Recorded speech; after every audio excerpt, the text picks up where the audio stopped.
Can you keep a secret?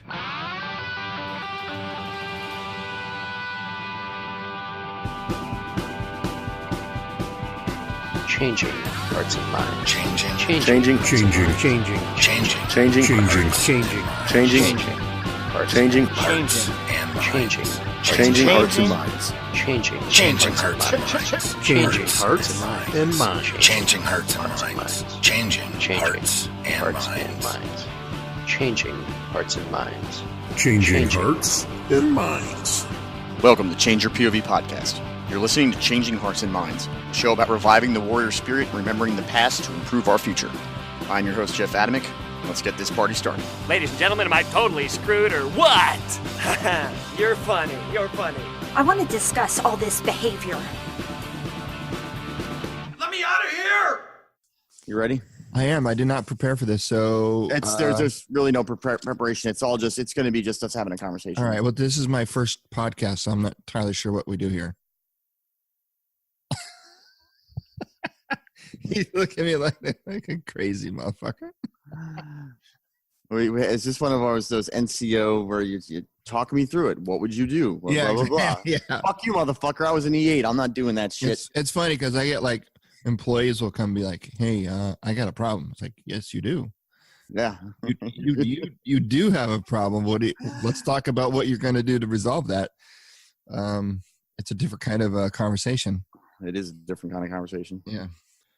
Welcome to Changing Hearts and Minds. I am your host, Jeff Adamick, and actually going into this episode today, guys, I have no agenda. Zero agenda. But what I do know is that it has been a long time since I have had this gentleman on the show, and he needs to be on more often, basically because he is the owner and the runner of the network. He is the network head, the showrunner, if you will, the grand poobah, the boss de la bosses, the one in charge, the man with the plan. I am talking about Change Your POV's founder and host, Eddie Lazzari. Eddie, welcome back to the show, my friend. Well, thank you, sir. I like to think of myself as the co-founder and co-host of the Change Your POV. Yeah, I may have created it way back in the day all by myself, but literally 6 episodes or so into the show, I realized I couldn't do it alone. So that's when I Facebook stalked Bennett Tanton and forced him to come onto my show, and he's been with us ever since. Facebook. That's funny. Is that how you get is that how you build all your online friendships, by stalking them? Yes. I think it was the Twitter stalk that got me to realize you were looking at my shit. That's right. Yes, because it's kind of weird though, because you get out of the military and you lose. Well, I moved up to the Northeast. You kind of had the lucky privilege of retiring and kind of staying local around the community, right? I get out of the military and I move up to the Northeast, and there isn't a single military base for miles. I think the closest one is Portsmouth, New Hampshire. It's like a naval base. Never been there. And of course there's some National Guard units around, but for the most part, completely ripped out of the military ecosphere that I was so comfortable in. And I just couldn't, I had coworker friends, people that I associated with, but nobody did I really consider a true close friend, because I just couldn't find that at the time in non-veterans. And I didn't know, I was feeling lost. And you hear my dogs? Yeah. Yeah. But, good dogs. Yeah. It's our attack dogs. They all ankle biters. But anyway, so I was like, man, I got to figure out how I'm going to do this. So I got onto Facebook and I joined several Facebook military groups. As does all the retired guys when they first get out. Right. Yeah. I was on LinkedIn. I was on Facebook. I was everywhere, just kind of joining groups, talking with people. And there was a lot of things that I was interested in.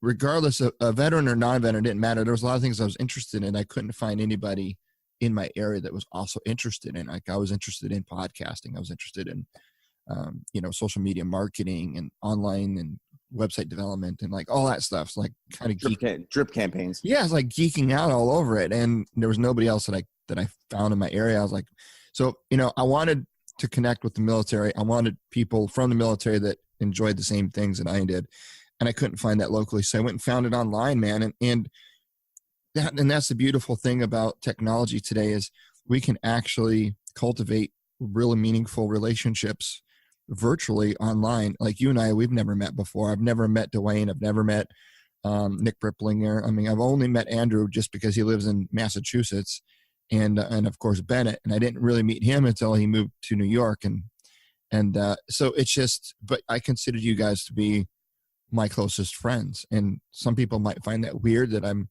consider my closest friends guys that I've never met in person. But, I don't think you need to meet in person necessarily to develop meaningful relationships. No. I mean, we live in a world now where everything is built and designed and done off of the internet. And, you can't go a day without online seeing an eHarmony or something like that. So people are like building relationships, like marriages and romantic relationships, much like what we have here, this romantic asexual relationship that all the Change Your POV people have. I mean, we call it Change Your POV, but it's really our military Tinder, right? We all sit at night dreaming of the bear hugs that we get from Bennett Tanton. Yes, I do actually. Yeah, but that's great. I'm kind of creeped out by that, but I love it. That brings up a good point though, with talking about us not meeting each other, because we are going to meet each other this fall, which is one of the things I wanted to talk about, because I know for a fact that we haven't really talked about this on Change Your POV or Changing Hearts and Minds. So we are having a big event coming up in September.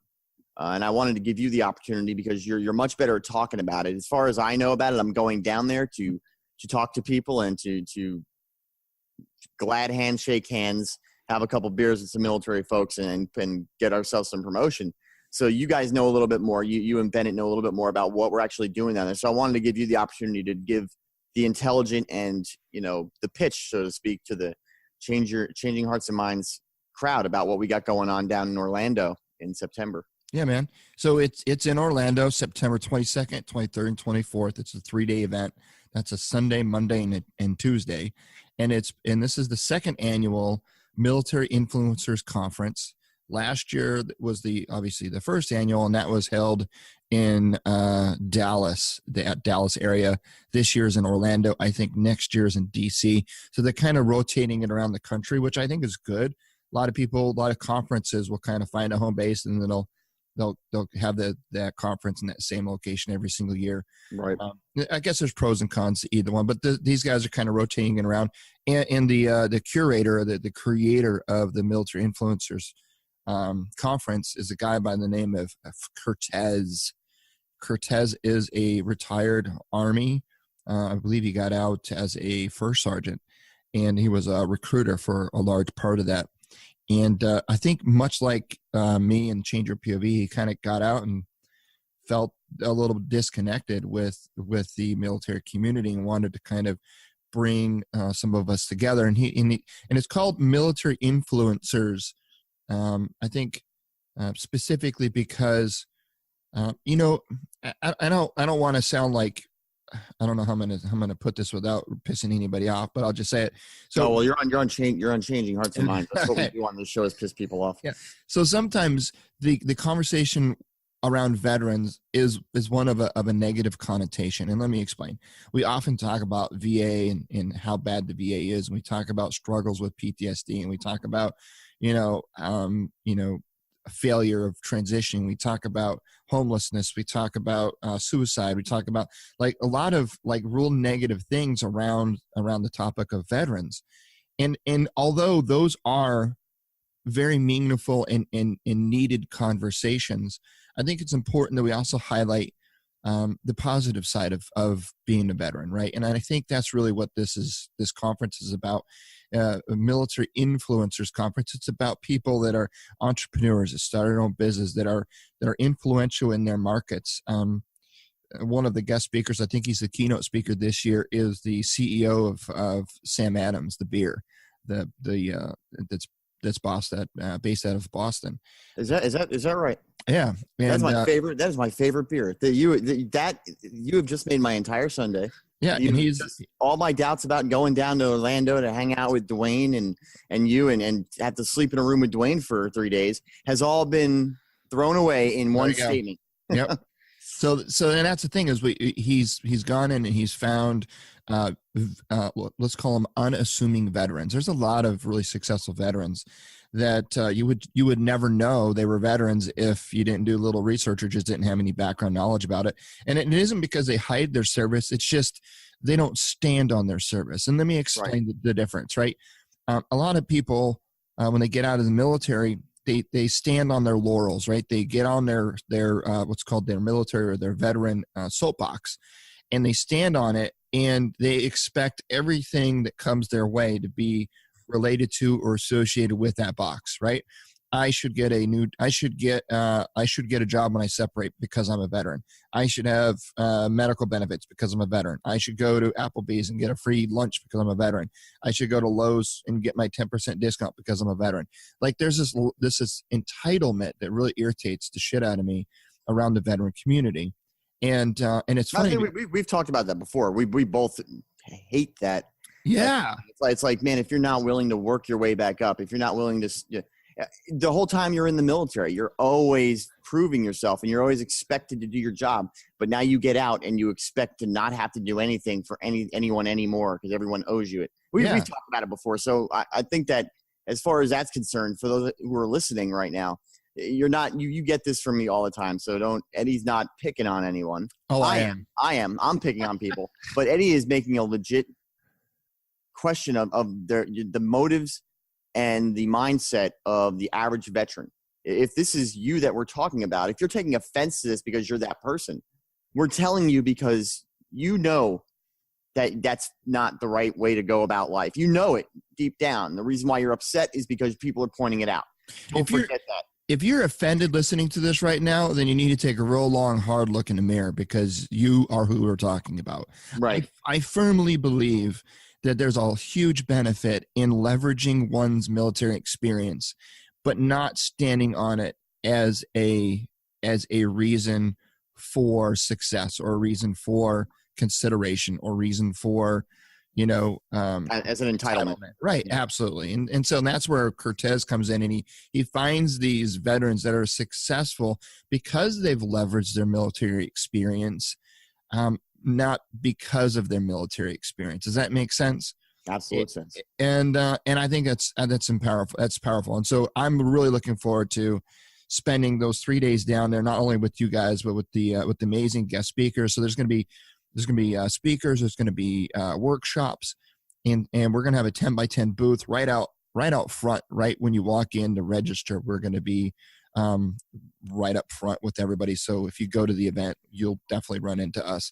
I don't know exactly how we're going to keep that manned in terms of, because we want to participate and we want to try to find a room off to the side. And maybe we're going to bring our gear with us. So we're going to try to interview as many speakers and folks that are attending the event as possible. So we're not entirely sure what's all going to happen. We're just going to go down there, make the best of it, try to do everything. It's be like a huge carnival ride. We're just going to try a little bit of everything. And then we're also I call dibs on the Sam Adams CEO. Yeah, man, absolutely. I'm calling him now. I'm licking my straw, licking my drink top. This is mine. I licked it. It's mine. Sam Adams is mine. And you can actually find out more about the conference and even register to attend by going to changeyourpov.com/MIC 2018. That's Military Influencer Conference 2018, MIC 2018. And it'll take you to a landing page that you can kind of read a little bit about it and then click through and go to the site. We're going to be staying at the hotel. So the conference is actually in one of the, like a banquet hall, whatever, of this hotel. So we're going to be staying at the hotel. It's a pretty sizable venue. And I think in one of the nights, I'm not sure, I think it might be Sunday night, the first night we're there, I think we're going to host our own Change Your POV meetup, probably right there in a hotel. They got a hotel bar and a restaurant. I think it's large enough to support a little meetup. And so it'd be really exciting for you guys to, if you attend, you'll get to meet us at basically the same time we really met each other. That's the one thing I was going to say is real exciting is that if you come out and you first of all, if you come out, you're going to get to meet, like I say, myself, Eddie, Bennett, Dwayne France, who is this guy you can't go anywhere on the internet right now without hearing Dwayne France. Mm-hmm. So you get to meet that guy. And I mean, yeah, we can sit here and joke around and talk about it. Well, you get to meet Jeff Adamick, but no, really, you're going to get to meet myself, Eddie, Bennett, Dwayne. But not only that, you're going to meet us all at the same time that we're meeting each other. So the chances of things devolving into buffoonery and jackassery or some kind of, ass grabbing friggin' ridiculousness is very high. So if you don't want to miss that, if you don't want to be the person who says, man, I wasn't there when this event happened. Mm-hmm. It's like not being at Woodstock. Right, exactly. You decided not to go to Woodstock and you missed out on the event. And I know that's a real big jump, and I'm not trying to, say we're that popular, but if you listen to enough of our shows and listen to enough of a cross reference of all of our shows, you know all of us. You know all of us as well as, honestly, you know us all as well as we know each other.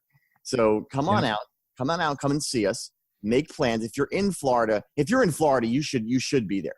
There should be no excuse for you not to be there. If you listen to Change Your POV and you are interested in the topics that we talk about, and beyond just my history and self-serving show myself, but the other shows, the ones that actually help people, those shows, if you're into that kind of stuff, this conference is exactly what you need to be going to. You're going to, the amount of information and the people that are going to be there and just the building, the contacts and the networking that's going to be done at a conference like this is important enough for everyone to come down there. And then, like you said, we're going to be there. We're going to have a meetup that one first night. We're going to be there for the first time with each other. We're going to be participating in the conference as much as you would be participating in the conference as a guest. And like I said, you come down if you're somebody that wants to come into the room and talk on Change Your POV or Changing Hearts and Minds and get recorded. Like I said, we are going to have all our equipment down there, and we are going to be doing live recordings and interviews. So I'm looking forward to it, man. I really am. I'm going to be spending 3 days in a room with Dwayne France. So I am still trying to figure out how I can tell him, how I can let him know that I only ordered one bed. And that was purposely. Give him a rollaway, a little mattress on the floor. No. The bed is for me and him. Oh, nice. All right.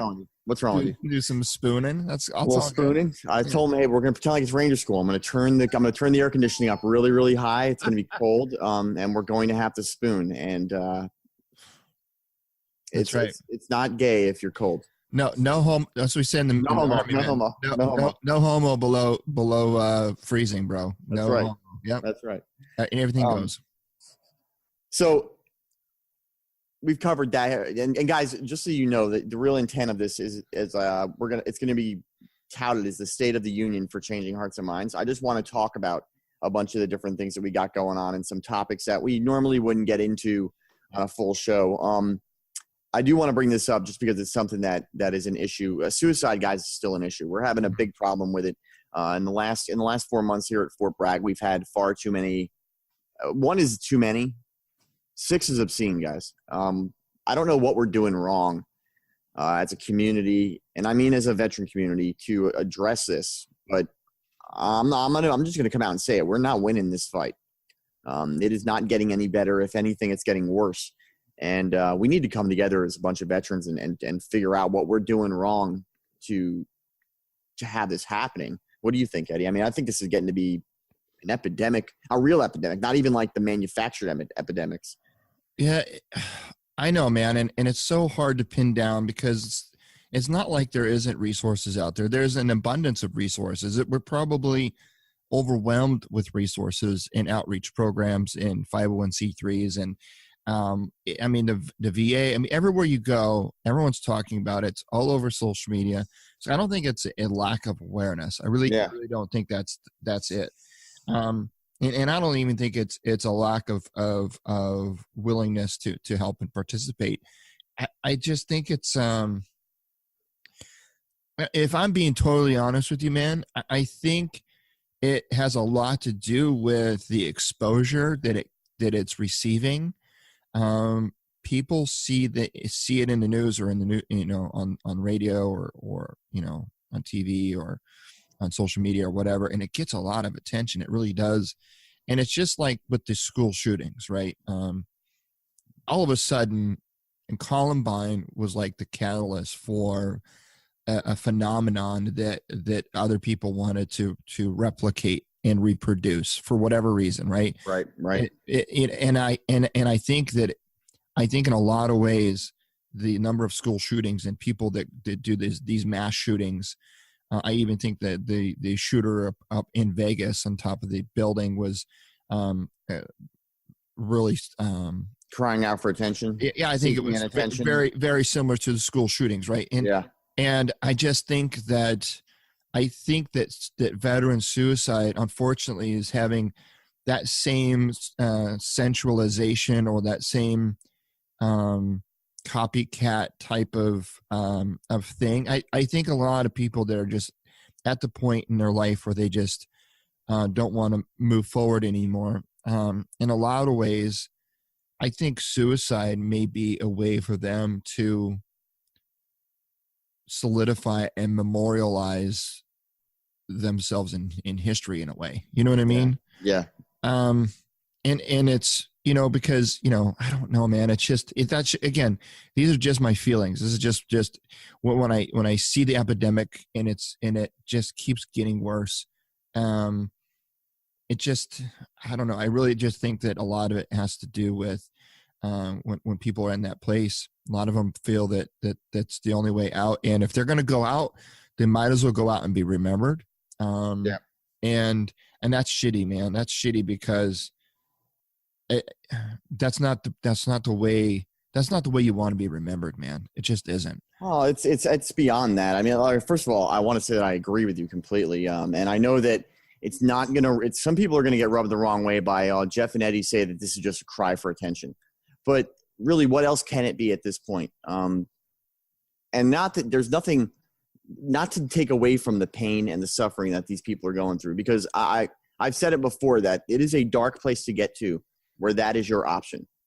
Mm-hmm. And there's a lot of horrible shit and suffering and pain that a person has gone through prior to getting to that position. And I don't want to take it away that this is not like the whole I'm a spoiled brat and I want to commit suicide thing. Right. This is something that they have no, in their eyes, they have nowhere else to turn. There is no way out.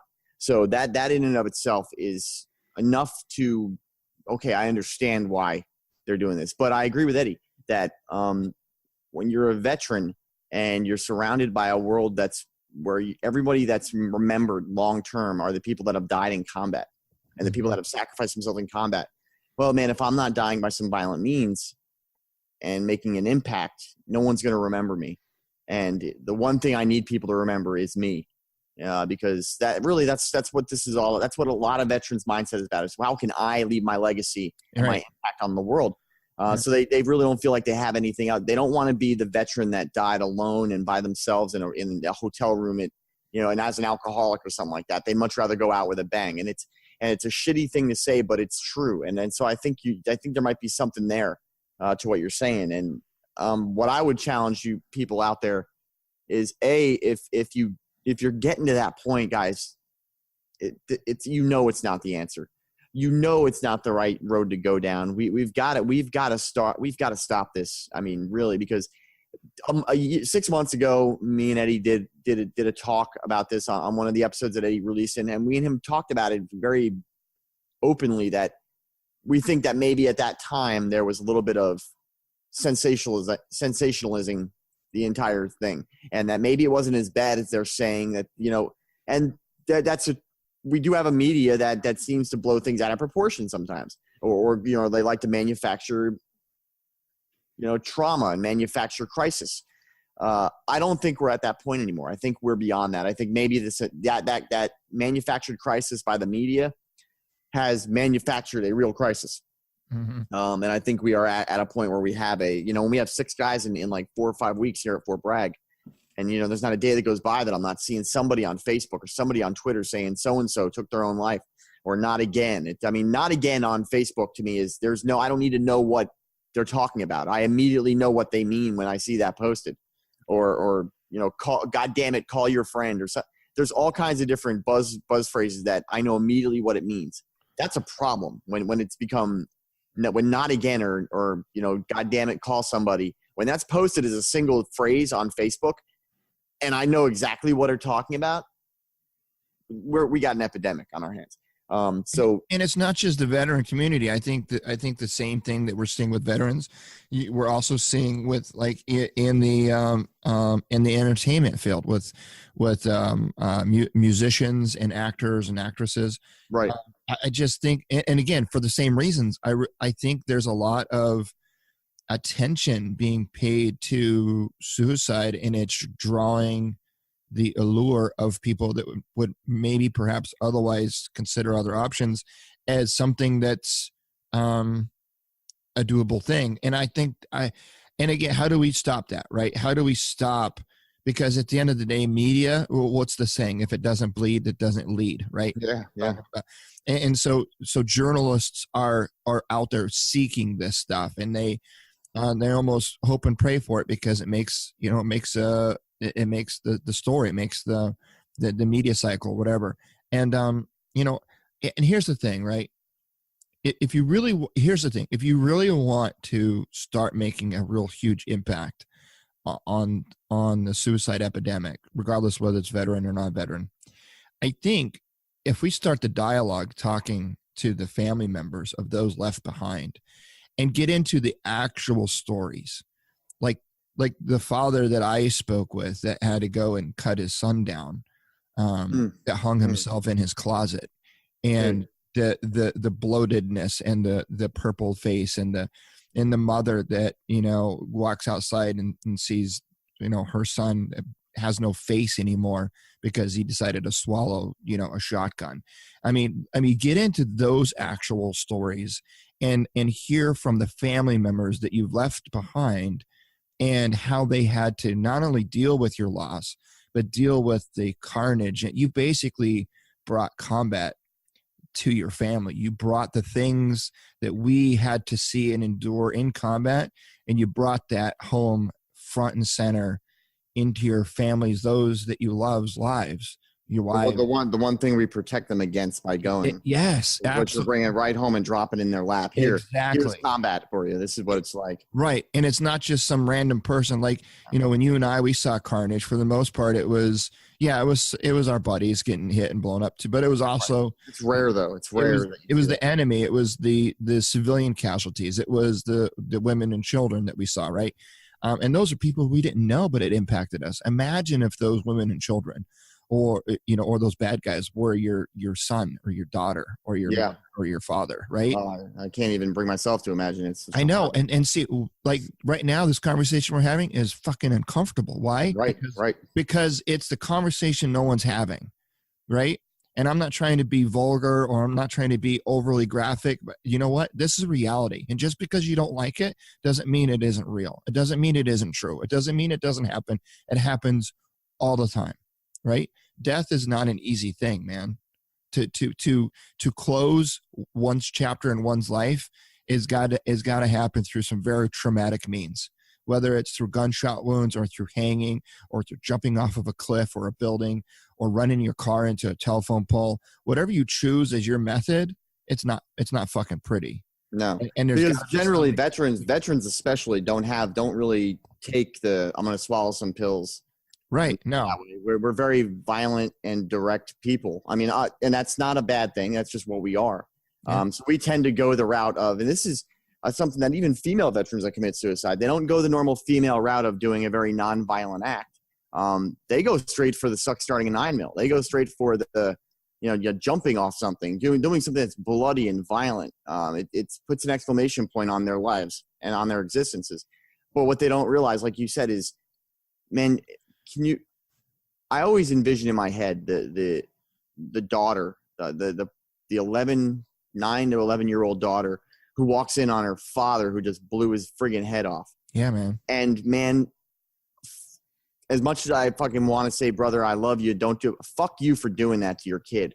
Really. Mm-hmm. I mean, because that is, what that looks like. Yeah. As a veteran, you know what that looks like. And that's what you do. That's the legacy you leave your children. And not, like I said, I'm not hating on them. There's a dark place they get to get there.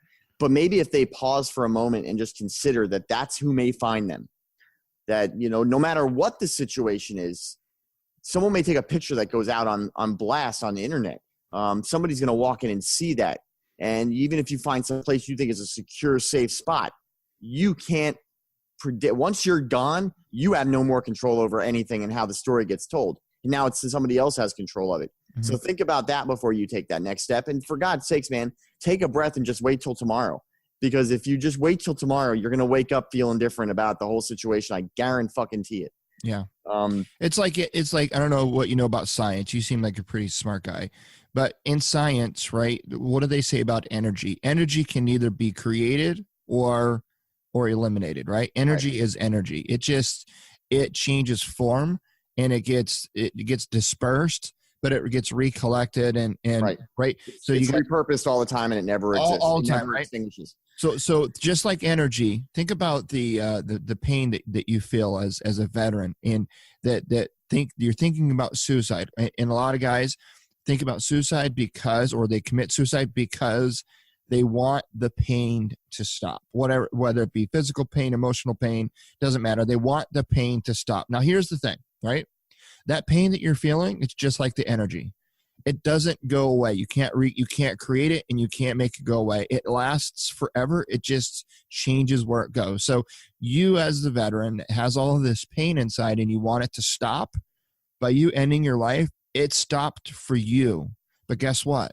That pain that you were feeling has now been passed on to your daughter, to your son, to your wife. It's been passed on to, you know what I mean? All you did is take that pain that you were feeling and you spread that pain out to all of your loved ones that now have to live with that for the rest of their lives. That's the reality. And again, you may not like to hear it, but it doesn't make it any less true, right? Oh, well, no, I think we need to hear it at this point. We need to stop sugarcoating the entire situation. I think so. Because it's just not doing the sugar-coated sugar-coated friggin' delivery of what's going on isn't working. So there's one other thing I wanted to, before we move on, you talked about, celebrities and everything going down this road. There's something that I see a lot on Facebook and social media or different apps.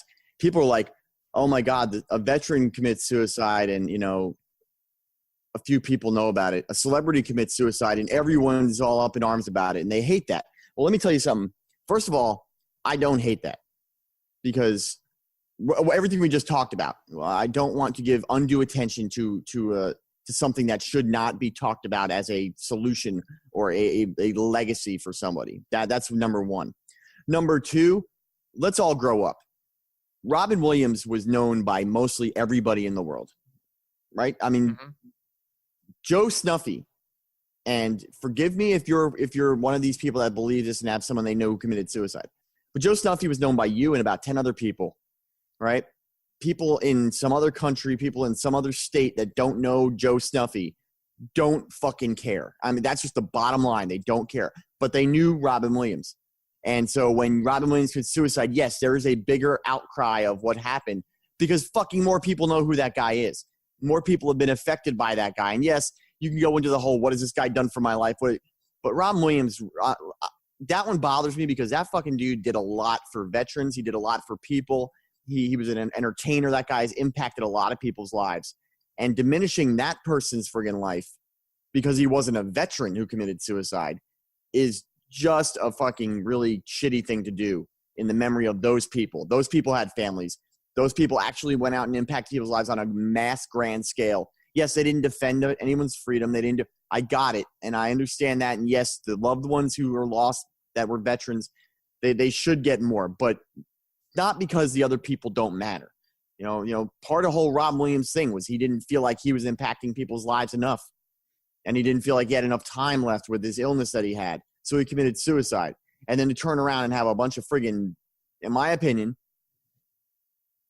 I'm taking my ball and going home babies, say, well, why does he get a lot of – man, come on, man. Huge common sense. Everyone knew who Robin Williams was.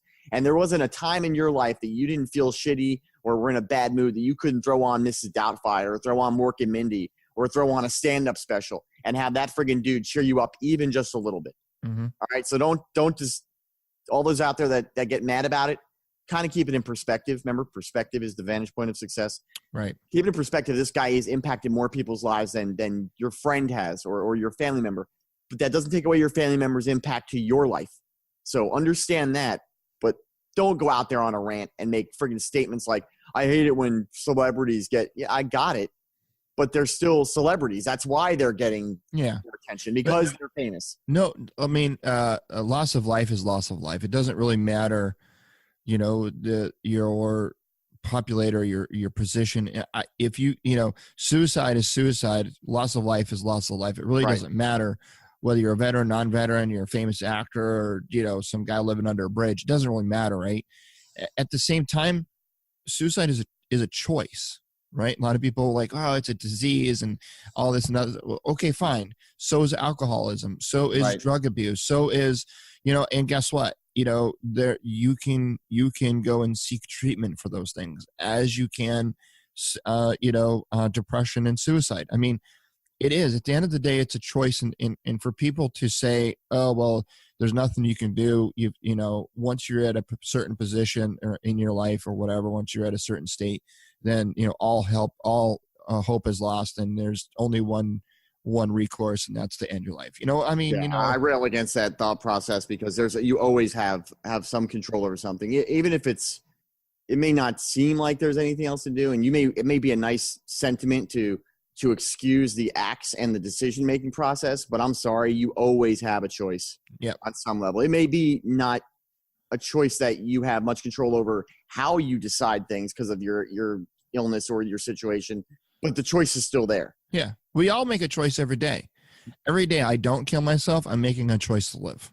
Right. I mean, it's choices. We all make it every single day. Do you choose to live or do you choose to die, right? And if your choice is to die, then you have to ask yourself, well, why is that? And you really got to be honest with those answers. And if the answers is because you're suffering from things or with things that seem to be out of your control, well, go get help. There's plenty of resources and people out there that are willing to do that.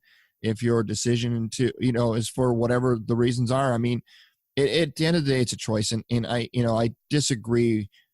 Man, this episode's going to get a lot of hate probably, but I even read an article where they were actually considering giving Purple Hearts to veterans who commit suicide, because they feel that the loss of life is through one's service, you know, for I'm with you on that. And I'm just like, you know, I'm like, come on, man. I mean, you know, if we memorialize the act of suicide and we turn it in something that's honorable and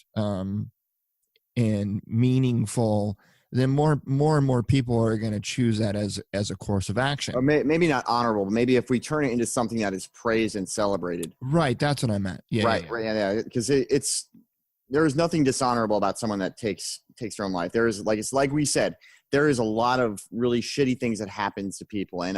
And we all know, as I've spoke about before, that I am well aware of what happens in someone's mind when they get to the point where they consider suicide. Believe me, I am not friggin' blind, and this is not an uninformed conversation we're having.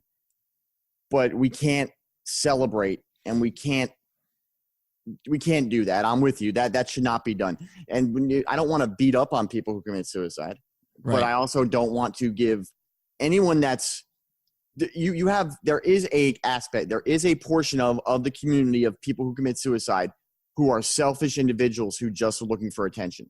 That is a fact. There is no way around it. Yeah. You are going to have those people come out the woodwork far more if you start memorializing and celebrating suicide in any manner. You see that there's a huge increase in teen suicide.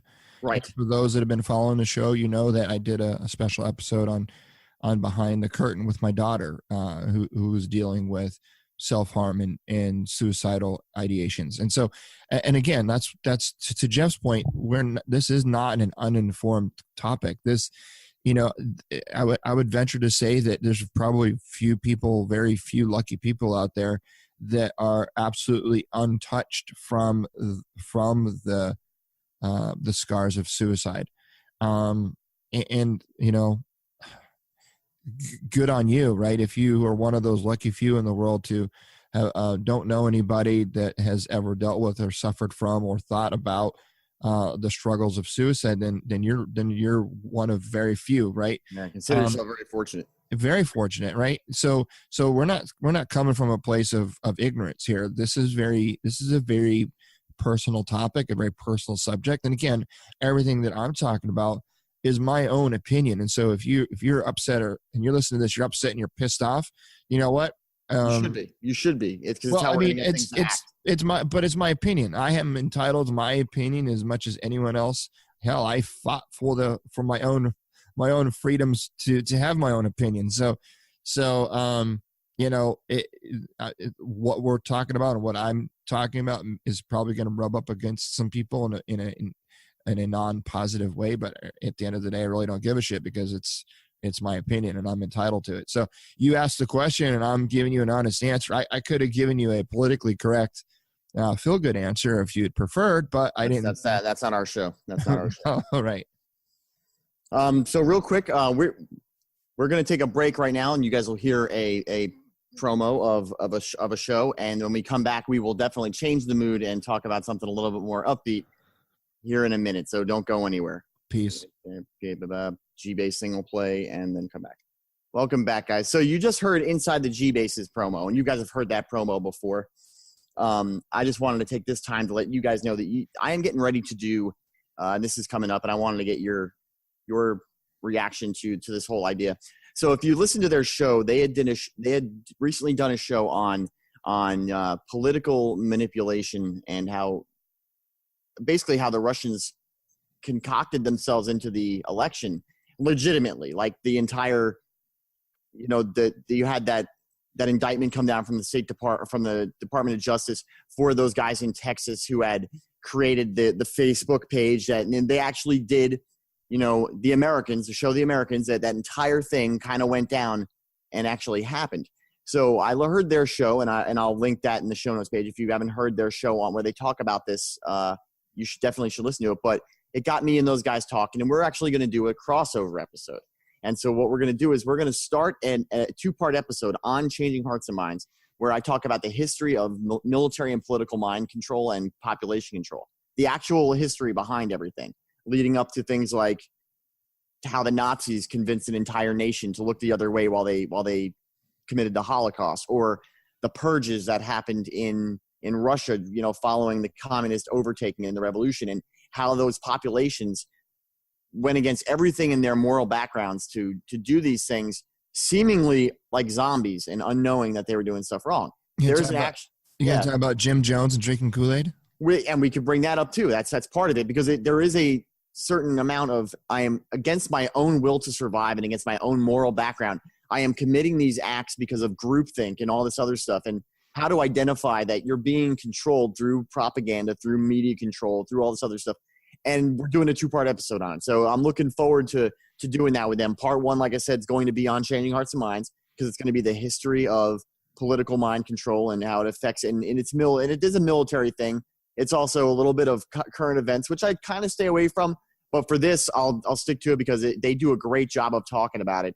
And then, as I said, part 2 will be over on Inside the G-Base, which will be us talking about what has happened recently and how the history has gone into it. And it'll be all 3 of us, myself, Jay, and D, from Inside the G-Base will be on and doing that 2-part show. And that'll be coming up soon. I've been doing a lot of research into it, because I don't want to go down the road of the conspiracy theory of one world government and InfoWars. A lot of the stuff that I read, there's InfoWars, and I don't buy into that stuff. And I don't want to turn my show into that. Although I do a lot of shows on other networks that are, you know, conspiracy theory based stuff, that there's things I will talk about, but not on my show. This show is, and I don't avoid it, but it's just not what my show is about. So I don't like getting into it. So it's been hard, man. It's been hard with all the conspiracy theory shows that I do outside, Ectoplasm, Hysteria 51, and even Podcast 1289.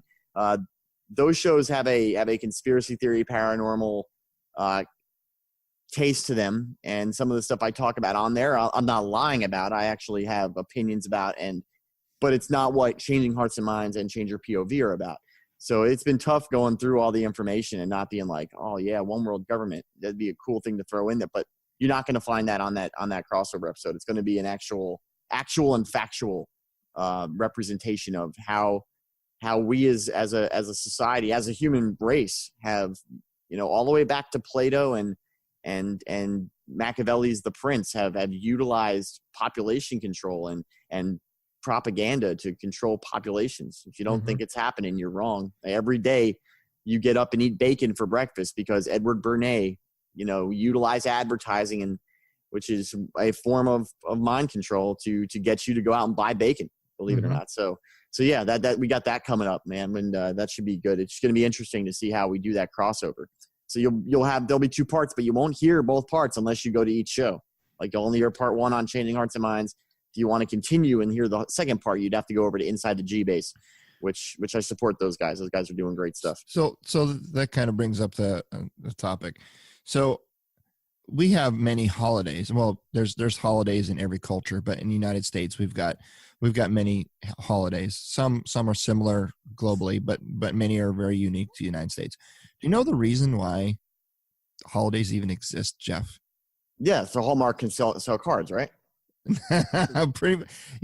It's too. So holidays exist to help the economy turn, right? Because you've got commerce, people that buy things and sell things, people that make money and then spend money.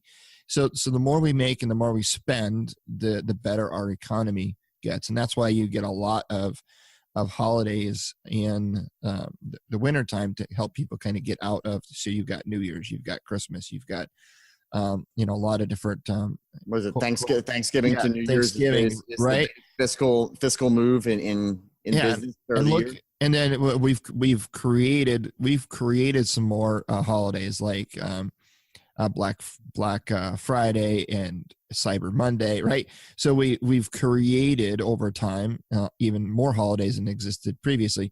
But then you got the summer holidays, and again, a lot of people love holidays. I do too. I'm not saying anything negatively against them, but we've conditioned the human mind of Americans that holidays are one thing, but in reality, holidays are designed and structured to help our economy become more vibrant and more successful.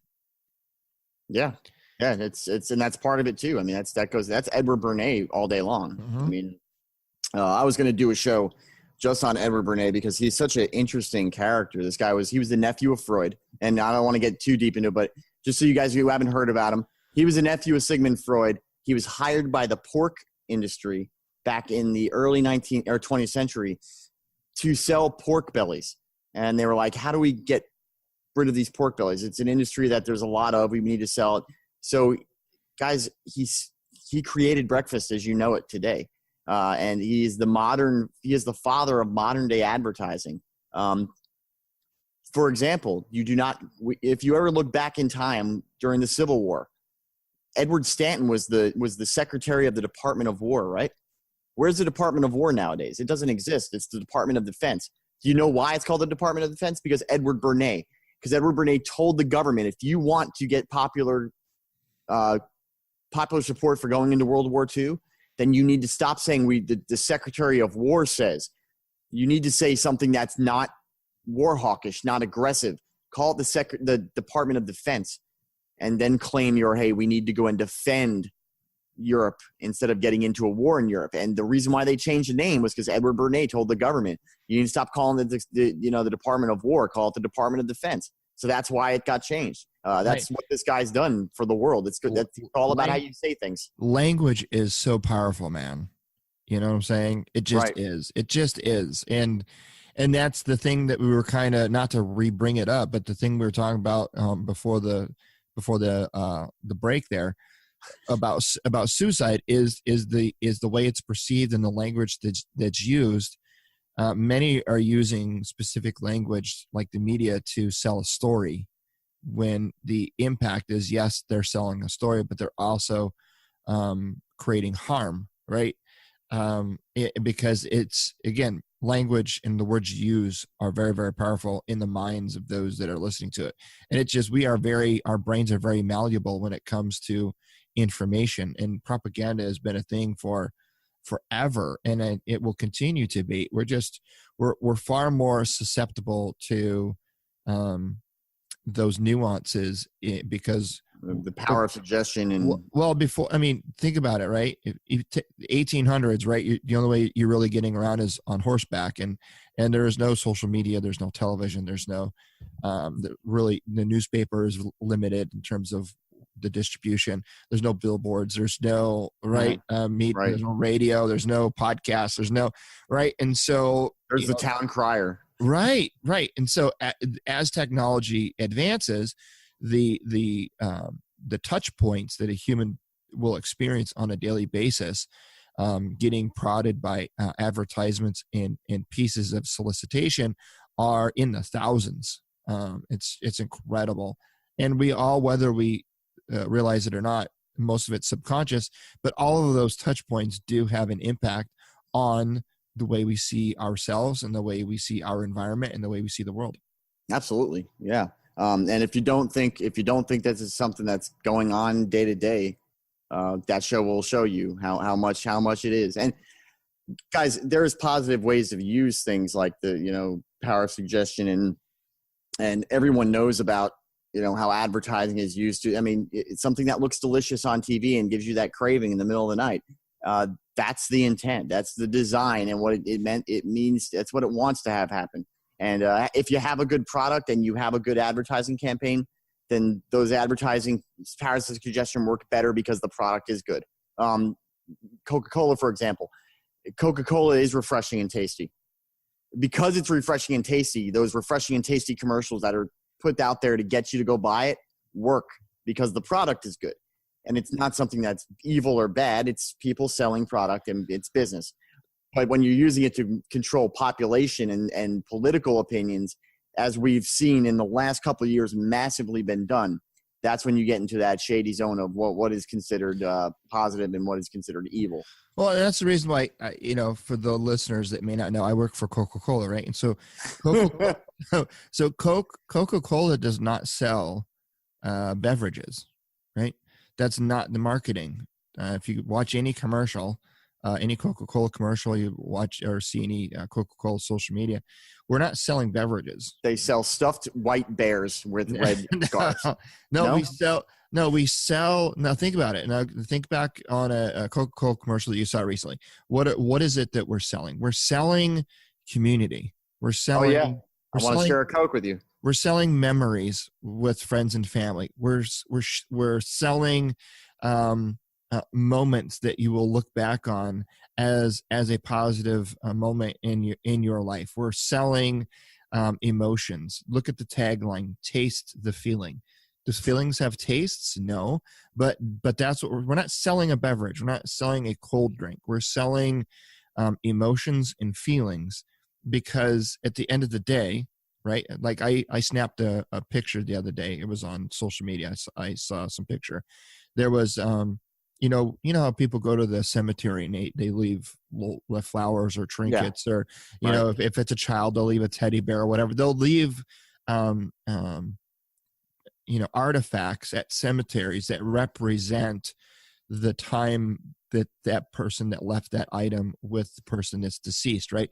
And so I saw a picture where there was a headstone and somebody left a can of Diet Coke on top of the headstone. Why? It isn't because the dead person's thirsty, right? It's because the person that left that had a moment with that person that died around Coke somehow, right? We don't know what that story is, but it meant enough to that person to want to leave a can of Coke on the headstone of that person that died, right?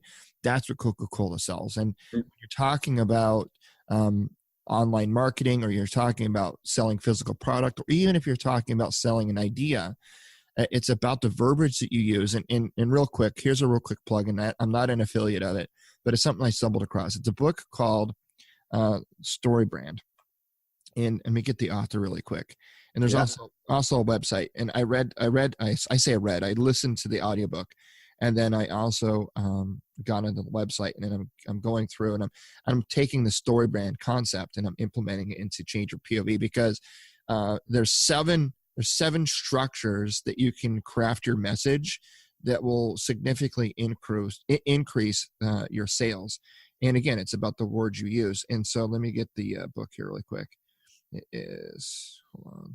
In the meanwhile, while you're looking that up, are you sure that the Coke that was at the cemetery wasn't to help them wash down the flavor of the of eating?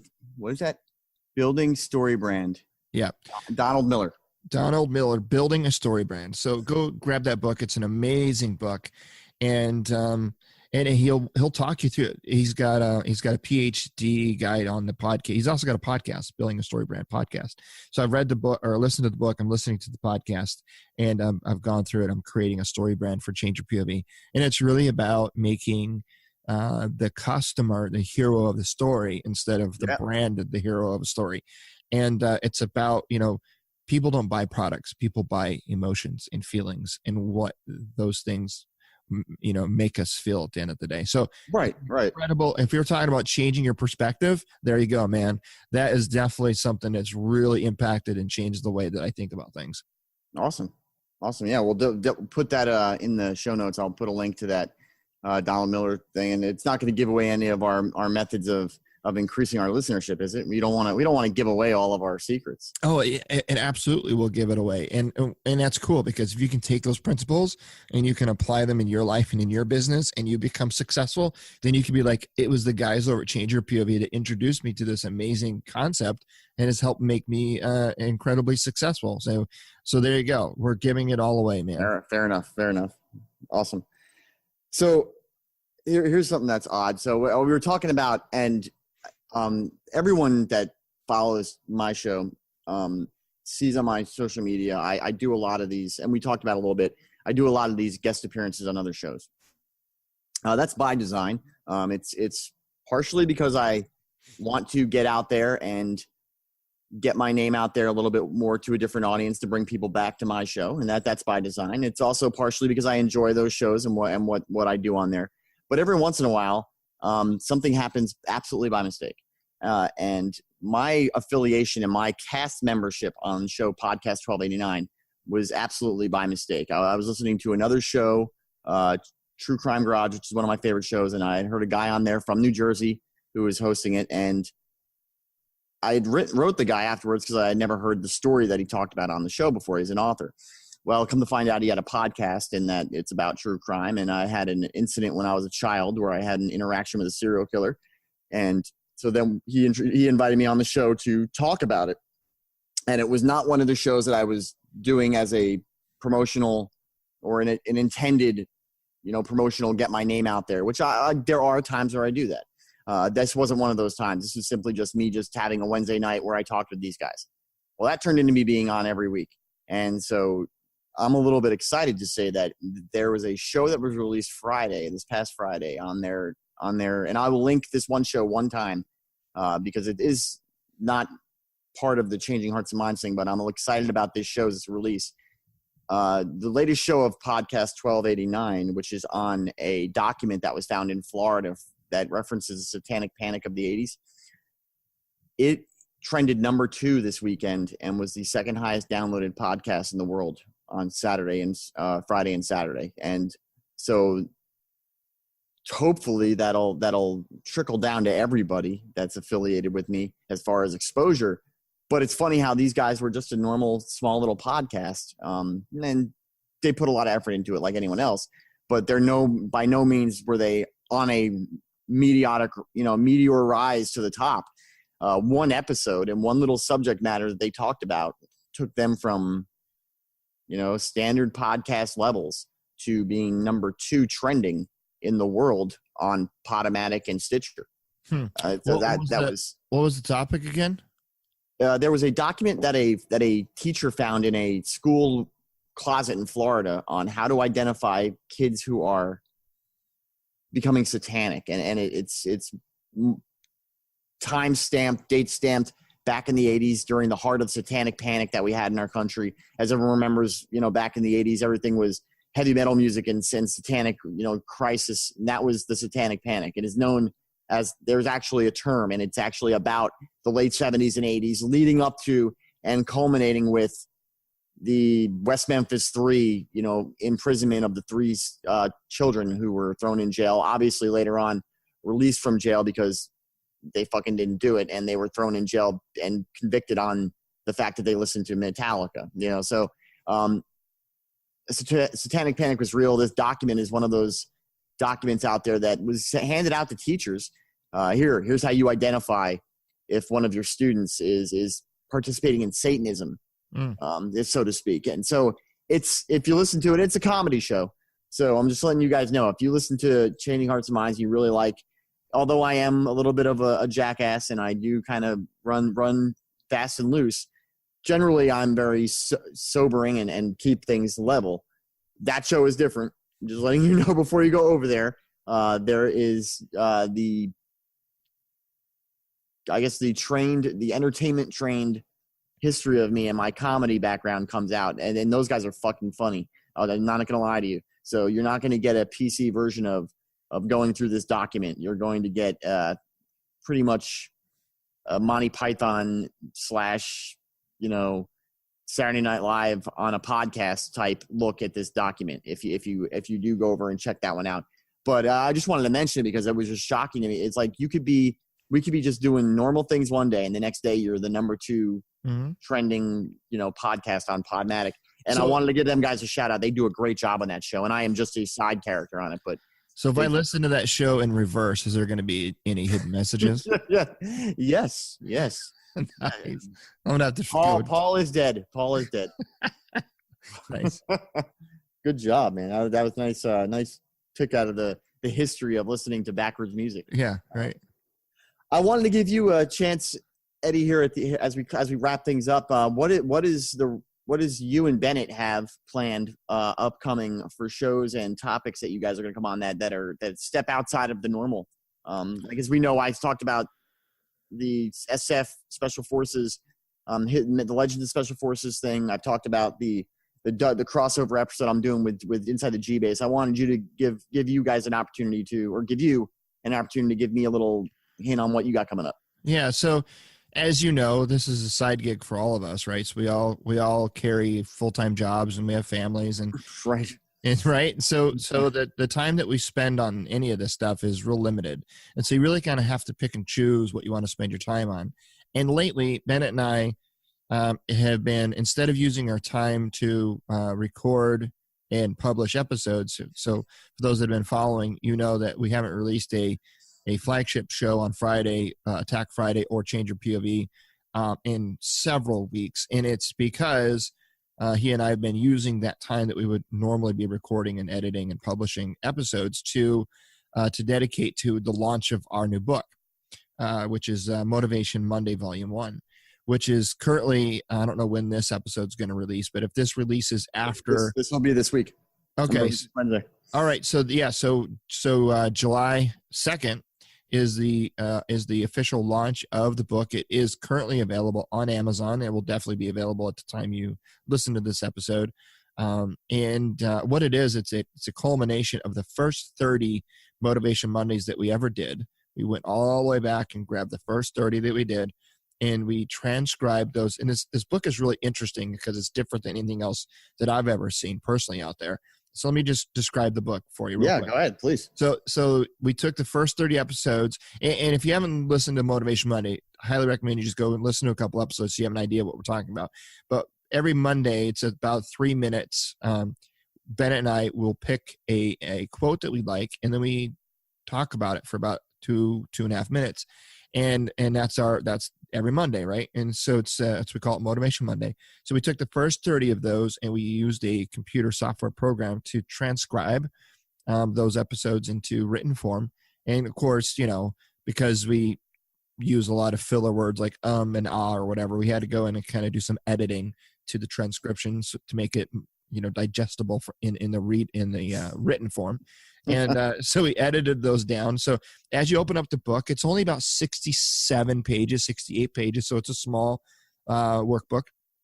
And as you open up the pages, on the left-hand side of the page is going to be the quote, who the quote is by, and then the transcription of what it means to us. And on the right-hand side of the page, it asks the question at the top, what does this quote mean to you? And then there's a series of lines where you can actually write in, and it's just like a journal. So you journal in what that quote means to you. And then there's a QR code.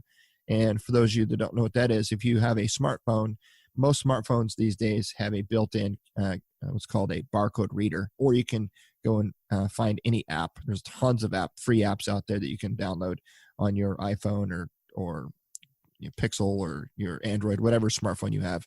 And you just simply scan that QR code and it'll immediately take you to the audio of that episode. So you can actually read the episode, listen to it, and then you can journal in and write down what that quote means to you. And you can do that every single turn the page. There's a new one, and there's 30 of them. So the concept here is you can get this book, and for 30 days, every single day, for 5 minutes or less, you can get a little motivation in your life. And what it does is, how many times have you read a quote, Jeff, or you've seen a quote card on social media and you thought to yourself, wow, that's a really meaningful or impactful quote, right? You like it. Mm-hmm. How often do you really stop and ask yourself the question, why do I like it? Or what does it mean to me? And try to find a way to incorporate that into the things that you're experiencing in your life at the time. Oh, probably almost never. And I think that's something that we do as humans. We'll see something that it's like, wow, I found that interesting. But then we don't sit and understand, well, why did I find that interesting? And maybe learn a little bit about ourselves and apply why we like something to our own lives. And I think it's all about situational awareness and self-awareness and critical thinking. That's why I think it's a great idea. And I love Motivation Monday. It's one of my favorite parts of our network. And what's really cool is, you're right. I mean, I never either until we started this. I always love quotes. I love anything motivational, but I never really stopped and asked myself the question, well, what does that mean to me in my life right now? And Motivation Monday forced us to do that. And ever since we've started that, I can't look at a motivational quote or listen to anybody, say something profound without asking myself, well, what does that mean to me in my life right now?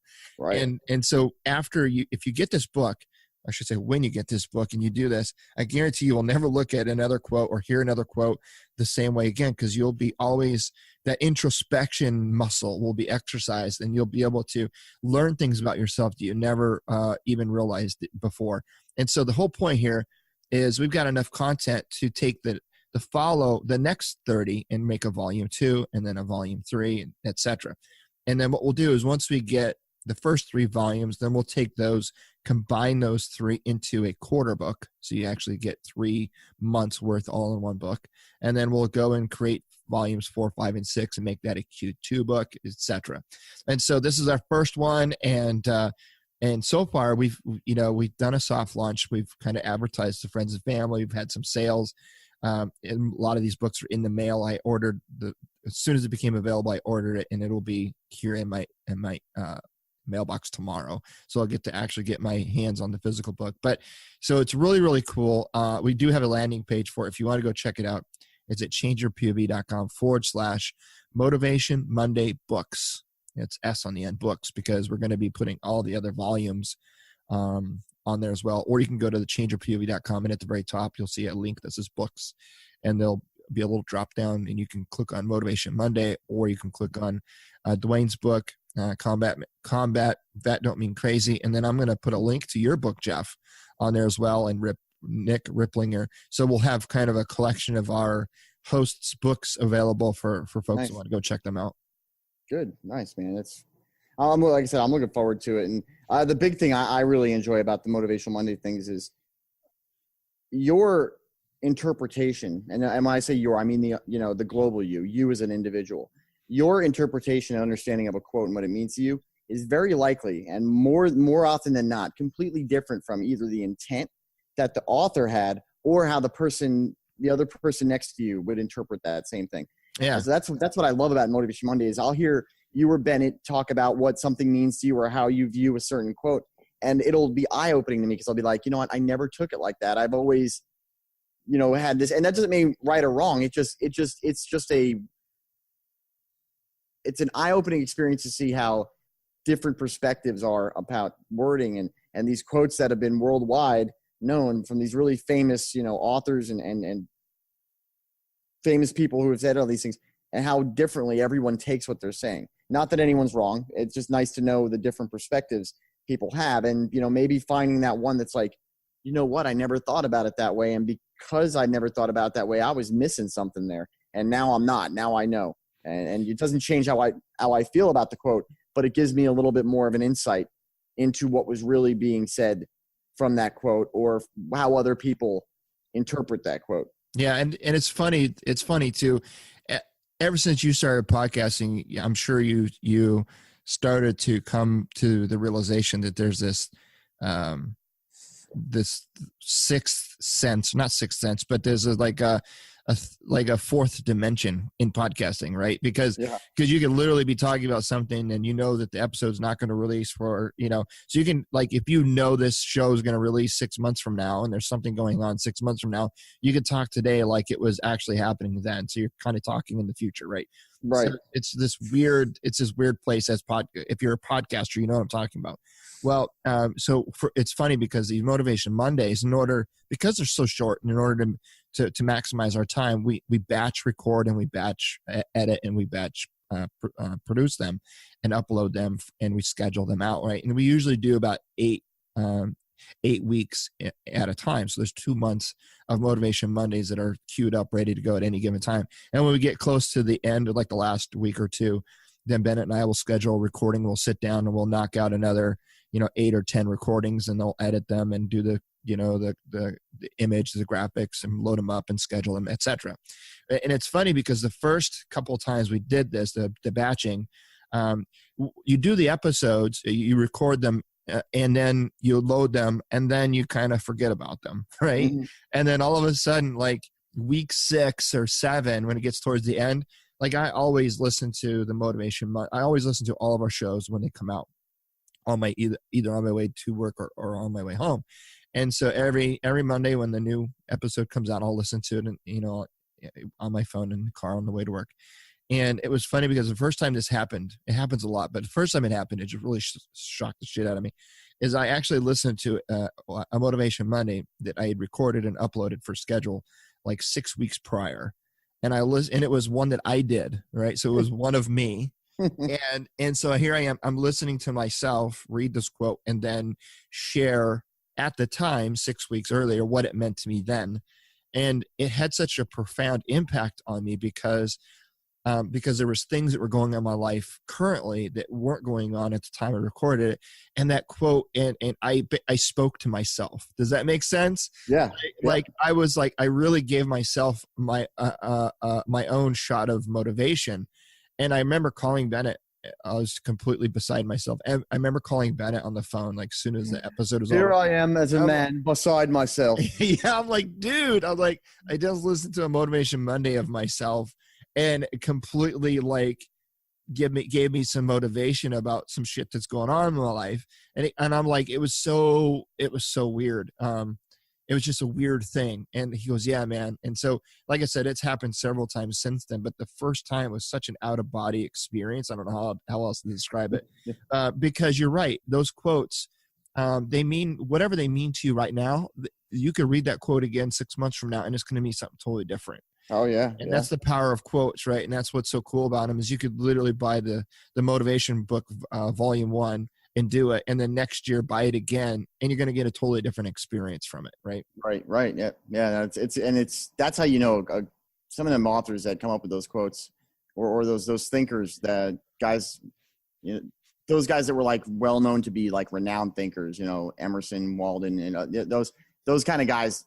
Their stuff really just transcends not just time, but individuals' lives. Because depending on where you're at in your life and what's going on in your life, a quote can mean 20 different things through over the span of your life. And that's why those things are so impactful, is because they can be applied at different times, no matter what's going on, and still hold the original meaning's intent behind the quote, especially if the quote was if the intent behind the quote was to help you take an introspective look or an eye-opening look at your life or what's going on in situations that are going on. If it still fits that mold, then the quote is still reaching its intended perspective. Yeah. And so that's what's great about those kind of quotes. And it's interesting because I think everyone's been there, but like you said, I don't think people have realized it. And this what's great about this is that it helps people sit down and realize, because think about going back to that book and looking, what does this quote mean to me? And this quote, man, it really struck me.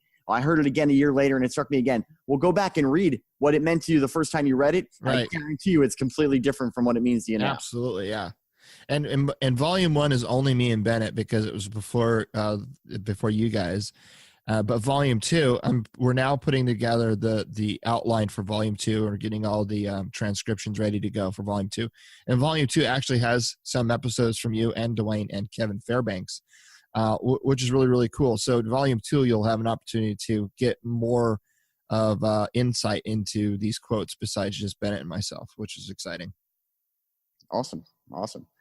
Well, man, we're going to wrap it up here and get on with our Sunday. And I want to thank you, Eddie, it's been too long a time, man. I got to get my Eddie fix every once in a while. And yeah, man. Have you bring me back down to earth and remind everyone that my mission here on Change Your POV Network and the Changing Hearts and Minds mission is to support Change Your POV Network in their mission. So it's good every once in a while to bring you or Bennett back on or have a show with Dwayne where we remind people that we are a team and that we all work together to achieve these things that we are doing and then stuff that we're trying to get done. So I appreciate you taking some time out of your Sunday, especially since at 7:00 this morning when we were supposed to start recording, I had already hit the sleep button. You were still sleeping? I was still sleeping. And an hour later, Eddie texts me, "Hey, are you up?" I'm like, "I am now." I think the actual text was "Good morning, sweet tits." Yeah. I mean, and it was a good morning. We got up, and then after trial and error, going through multiple different types of audio recording formats that we've gone through here, we finally figured it out and got the episode done. So I just want to take a moment to thank all you guys and all the stuff that's coming up. It's good stuff. We're gonna go forward.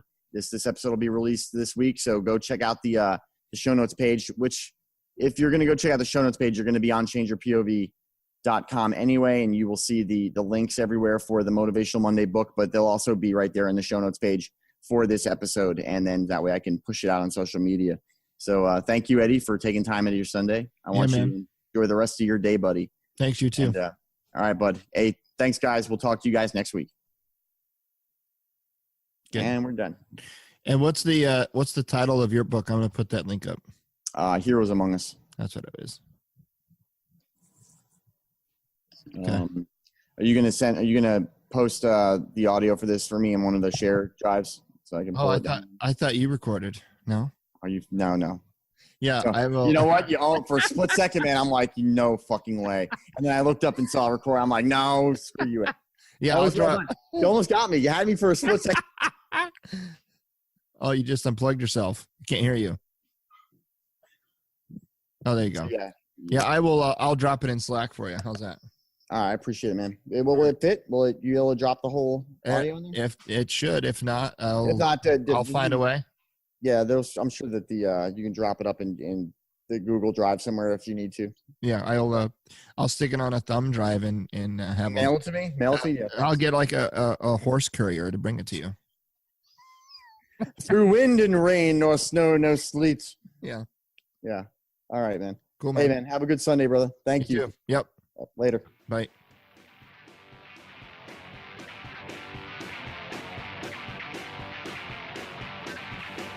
Change Your POV and all of its shows can help and heal and even educate. We want you to help us help others. Visit our Patreon page at www.patreon.com/changeyourpov. Become a patron of our network and our mission.